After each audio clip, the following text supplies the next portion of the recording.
Please go down below, hit that like button, subscribe button, and also turn the notification bell. Guys, we got a quick little install to do on the 2005 F350 today. If you guys are new to the channel, go and check out all our uploads on the new project truck to get caught up with what's going on. But today we're going to be installing a coolant bypass filter on the truck. I've had this kit sitting around in the garage for quite some time. Originally it was I bought it for that truck, but I ended up getting that truck bulletproof about a year ago, and when they did that, they also put a brand new one in on that truck. So I got a spare laying around, brand new, never been opened, never been installed or anything. So we're gonna go ahead and throw that in. This is something I should have done as soon as I got the truck, but I've just been busy doing other things. So we got the kit right here. I'm gonna try to hurry up and install this before it gets dark and you guys can't see. Or just have to pull the truck into the garage and do it in there. So if you guys are new to the channel, this is our 2005 Ford F350 Super Duty two-wheel drive, short wheelbase. Yes, short wheelbase. It's not the normal size long bed dually, so we kind of got a little gem here, but guys, check out that tent, man. If you guys are watching this video right now, you've probably already seen the tent video, or you're probably watching that tent video as I'm making this video right now. But tent came out amazing. As you can see, painted windows all the way around with the 2% on the sides, 35 on the shield. It looks great, man. It just makes this truck look completely different. But that's besides the point. We're going to get to installing this on this truck. But first, let's see what we got in the mail today. Got a few boxes show up in the mail. I already kind of know what these are. We got some new shocks for the single cab. I'll be making a video on that, onto why we're replacing the shocks again, because you guys know I did a leveling kit. I didn't record it, but I did a leveling kit and shocks and everything new on that front end of that truck. But that'll be another video. I will cash app anyone 20 bucks if you can guess what's inside this box from XDP Diesel. It's for the new F350 dually.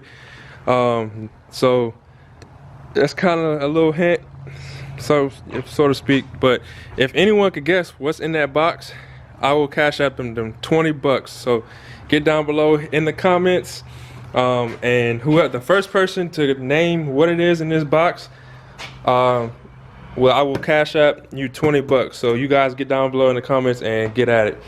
We also got some these are our marker lights. These are gonna look sweet.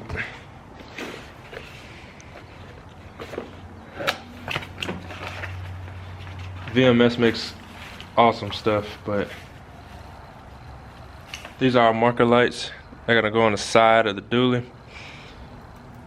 and you see they're clear. These are gonna look sick. I can't wait to do the install on these. I'll probably do this install when I do the mirrors and finish all of that up. But these right here, these are the shocks. We went with some Rough Country 2.5 inch leveling shocks to compensate for the 2.5 inch leveling kit that we just installed. I did record me doing that, but I didn't like the footage, so I didn't post it. That's why you guys have not seen that video. So if any one of you guys were wondering. But these are standard Rough Country shocks. These are a lot beefier than the ones that are on there, so hopefully our ride will improve. Yeah, these things are solid. Look at the shaft on that thing. Probably won't be able to tell, but no homo. The shaft on these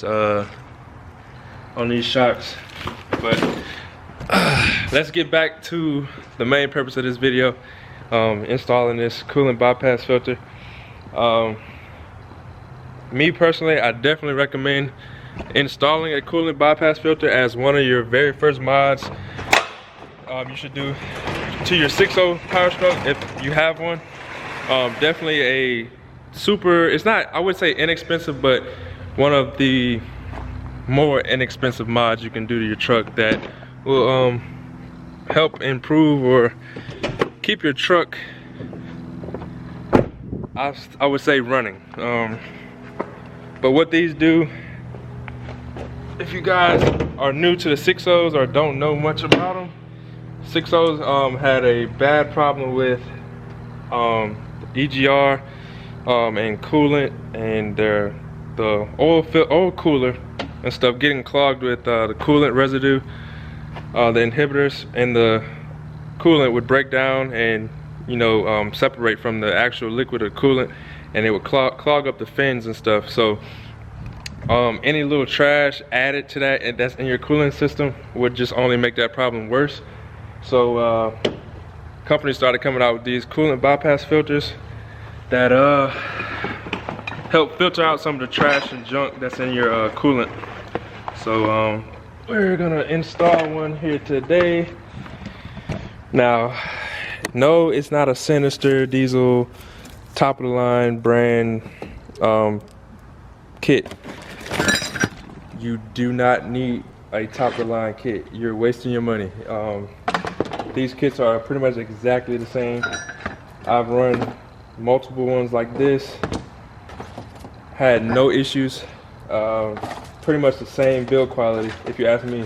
I've seen a Sinister diesel one in person, and there's not many differences between them. Maybe the color, you know how they're patented color, but that's about it, guys. No major differences between them. So I do not recommend going out and spending, I think the Sinister one is like 140 bucks, something like that. Correct me if I'm wrong, but I do not recommend that. Go on eBay, Amazon, pick you up one for like 50, 75 bucks, and yeah, call it a day. It's gonna work exactly the same and do the exact same thing, serve the same purpose. So save yourself a little money and yeah, get you eBay or Amazon one. There's tons of them out there. Pick your poison and go with it. Okay, so we got our kit laid out here. Like I said, this is a generic kit. It's not a name brand kit, but it's gonna serve the same exact purpose and do the same exact thing for your truck. So that being said, every kit that you receive, or no matter what kit or brand it is, you should pretty much get the same exact things. You're gonna get a filter. It's probably just a regular Wix filter. You're gonna get your plate. This is where your coolant goes in and goes out. It's the block, whatever you want to call it. You got your bypass hoses. The mount right here comes with some pretty robust ball valves there, and some hose clamps here. So you guys can replace these with some nicer clamps if you like, but these will work just fine. You can cut the excess off once you're done. One thing I do recommend modifying with this kit is they send you this Teflon tape. I do not recommend using this Teflon tape. Throw that out, get you some good quality Teflon tape to use and wrap around your fittings. But other than that, that's pretty much it. This kit's ready to go into the truck and start, you know, working for us. So we're gonna I'm gonna set you guys up and we're gonna start throwing this in the truck. So shouldn't take as long. Real simple and easy. So here we go.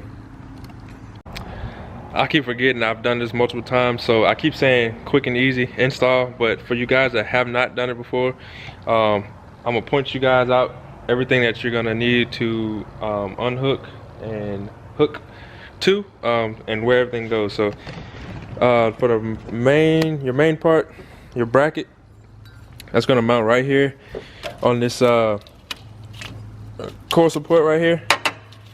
You gotta unbolt that bolt, slide your battery cable holder off, back that bolt off. You're gonna take this plate and slide it right over that bolt, and then this little tab part will fit right down into this. There's a little groove, little slit down there, and that little part will slide right into that. This hose right here with your big end, you're gonna tie that into this line coming off of right here.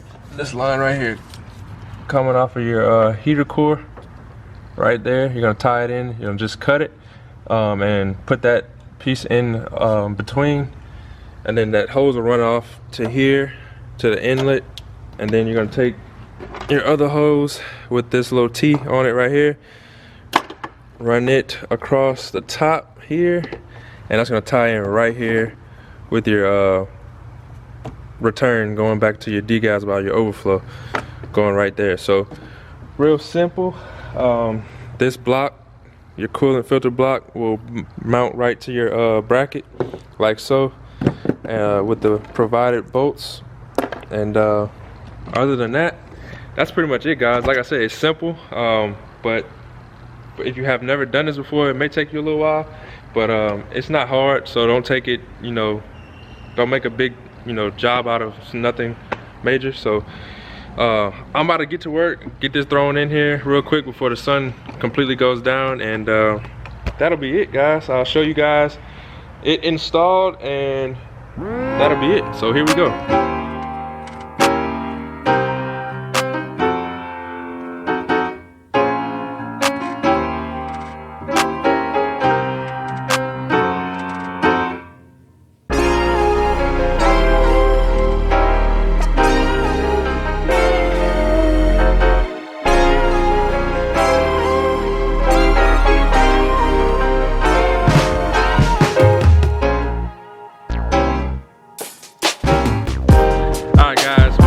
Wrapped up. You can see it got dark on us, but luckily we got lights around this thing, and we finished it up. You can see our return line going here. I will be cutting the extra off of these clamps. That just looks horrible, so I'll be cutting that off. But you can see runs over here. Everything's still blocked in. We tie it into the heater core right back here. But real simple install, guys. Looks good. It's gonna do its job. Before you open those ball valves on there, start the truck, and you want to get it up to operating temp. Run it.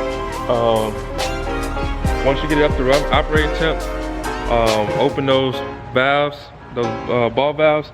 Open the inlet first, and try to let that filter build up pressure and coolant, and then open the outlet, and then everything should be good from there. Should start circulating and filtering your coolant. I hope you guys enjoyed. Please go down below, hit that like button, subscribe button, and also turn the notification bell if you haven't already. 3,000 subs, we will be doing a giveaway, guys, so let's get to 3,000 subs. I think we're just right under 400 away. So I hope you guys stay tuned and continue to stay tuned into these builds. Hope everyone has a great night. Peace.